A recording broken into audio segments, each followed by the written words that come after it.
இச்செய்தியை வழங்குபவர் Aalayam associates private limited property developers.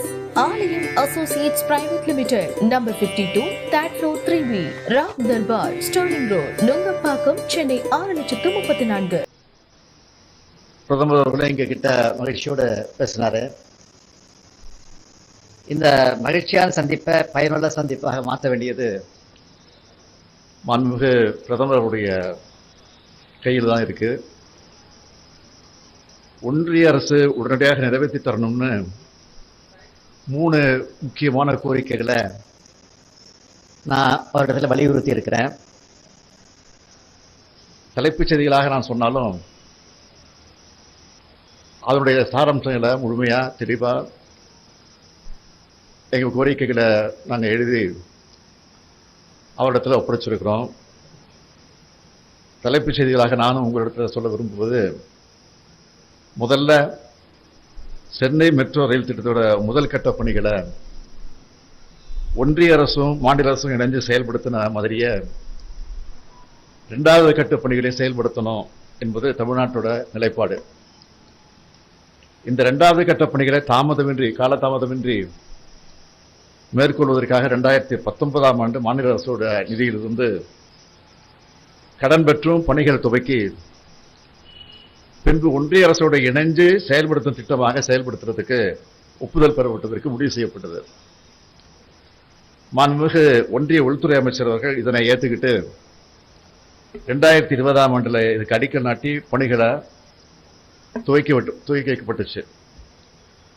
மாண்புமிகு ஒன்றிய நிதியமைச்சர் அவர்கள் இதற்கான ஒன்றிய அரசோட நிதி ஒதுக்கப்படும்னு 2021-22ஆம் ஆண்டுக்கான வரவு செலவு திட்டத்தில் அறிவிச்சாங்க. இதை தொடர்ந்து ஒன்றிய அரசோட திட்ட முதலீட்டு வாரியம் இதற்கான ஒப்புதலை 2021ஆம் ஆண்டே வழங்குச்சு. இந்த பணிகளுக்கு இதுவரை 18,564 கோடி ரூபாய் செலவிடப்பட்டிருந்தாலும் இதுவரைக்கும் ஒன்றிய அமைச்சரையோட ஒப்புதல் வழங்கப்படாத காரணத்தினால இதுக்கான ஒன்றிய அரசோட நிதி தமிழ்நாடு அரசுக்கு வழங்கப்படலை. இதனால மெட்ரோ ரயில் திட்ட பணிகளில் தொய்வு ஏற்பட்டிருக்கு. எனவே தாமதமின்றி இந்த நிதியை உடனடியாக வழங்கப்பட வேண்டும்னு நான் கேட்டிருக்கிறேன். 2வது, ஒன்றிய அரசு 60 விழுக்காடு நிதியையும் தமிழ்நாடு அரசு 40 விழுக்காடு நிதியையும் அளித்து செயல்படுத்தக்கூடிய ஒருங்கிணைந்த கல்வி திட்டத்தின் கீழே இந்த நிதியாண்டில் ஒன்றிய அரசு வழங்க வேண்டியது 2,152 கோடி ரூபாய். இந்த தொகையில முதல் தவணை இதுவரைக்கும் தமிழ்நாட்டுக்கு வழங்கப்படலை. இந்த திட்டத்திற்கு கையெழுத்திடப்பட வேண்டிய புரிந்துணர்வு ஒப்பந்தத்தில் தமிழ்நாடு அரசு கையெழுத்திடாத இதற்கு காரணம்னு ஒன்றிய அரசுக்கு தெரிவிச்சிருக்கு. தேசிய கல்விக் கொள்கையோட பல நல்ல கூறுகளை ஏற்கனவே தமிழ்நாடு அரசு செயல்படுத்திட்டு இருக்கு. காலை உணவு திட்டம் மாதிரி மற்ற மாநிலங்களில் செயல்படுத்தப்படாத பல முன்னோடி திட்டங்களை தமிழ்நாடு அரசு செயல்படுத்திக்கிட்டு வருது. ஆனா தேசிய கல்விக் கொள்கையோட ஒரு விதிமுறையான மும்மொழி கொள்கையை பின்பற்ற தமிழ்நாடு ஒத்துக்கல.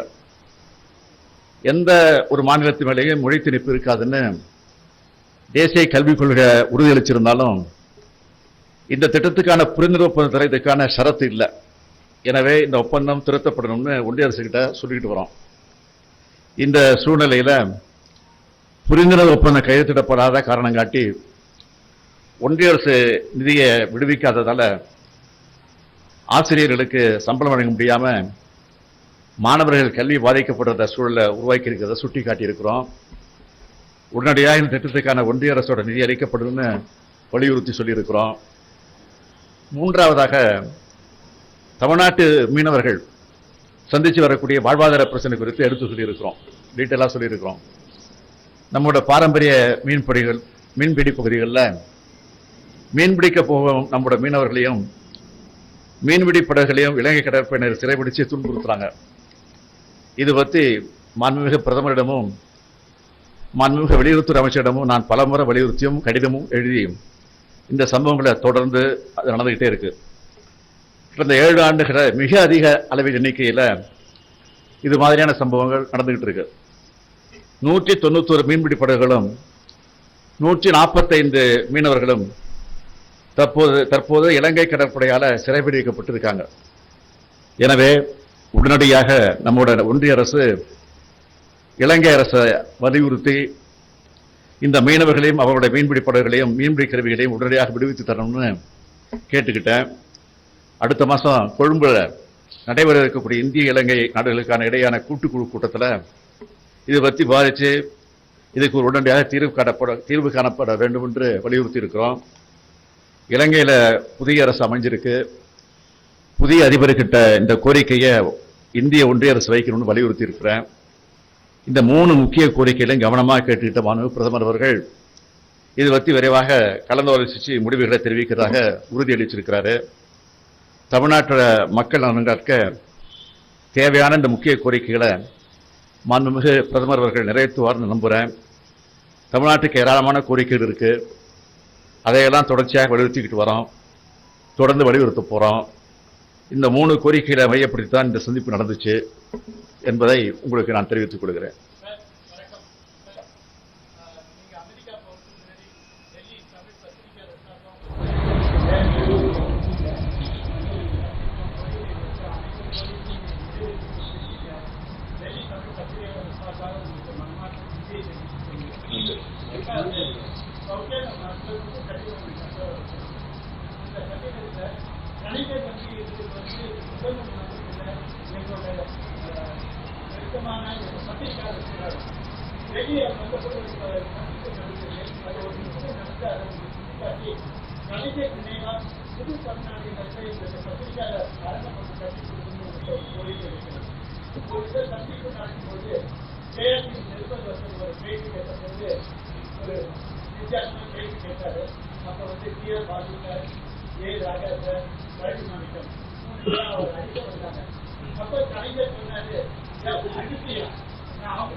அவர் பிரதமராக இருந்துச்சார், நான் முதல்வராக இருந்துச்சவர்தான்.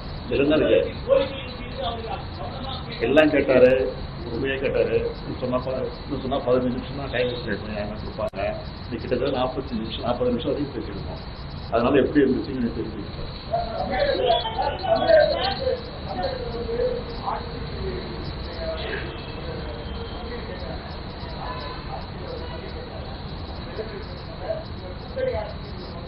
யாரு கேட்குறேன் இல்ல, யாரு கேட்கறாங்க, யாரு கேட்கறான்னு சொல்றீங்களோ அவங்களே வந்து விலகம் கொடுத்துருக்காங்க. அது நீங்க தான் அதை திசை திருப்பி சொல்லிட்டு இல்ல, அது அவங்க கொள்கையா இருக்கலாம். அது தொடர்ந்து சொல்லிட்டு இருக்காங்க, இது புதுசா சொல்லல.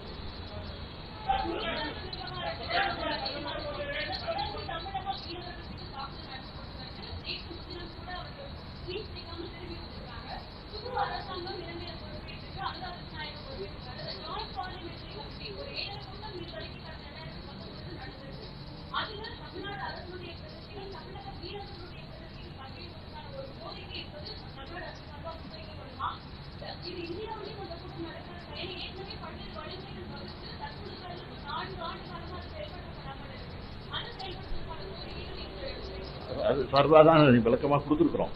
மனு வந்து பிரதமர்கிட்டே கொடுத்துருக்குறோம்.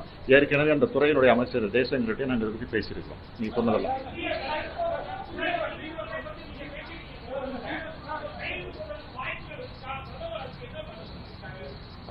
நான் கலந்து பேசிட்டு சொல்றேன்னு சொல்லியிருக்கேன்.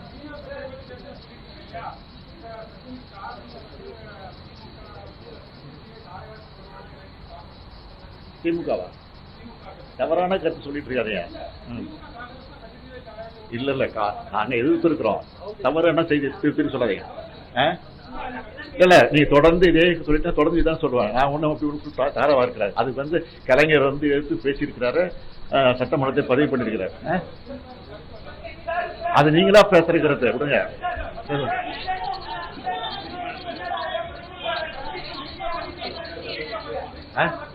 சட்டமன்ற தீர்மானமா போட்டிருக்கிறோம்.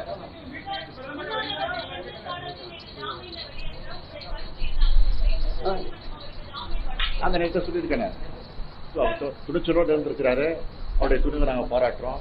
நிச்சயமாக வரக்கூடிய காலகட்டத்தில் நீதிமன்றத்தில் நீதியை போராடி அவர் விடுதலை பெறுவார் நம்பிக்கை எங்களுக்கு இருக்கு, அவருக்கு இருக்கு.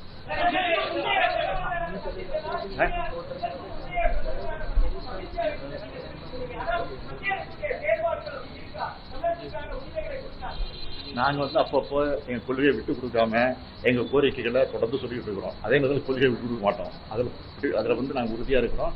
அதை நீங்க முதல்ல புரிஞ்சுங்க.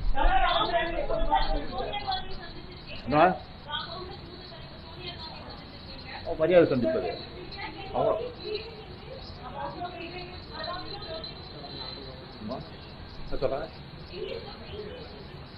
என்ன சொல்றீங்க?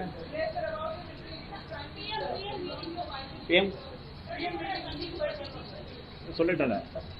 Already told.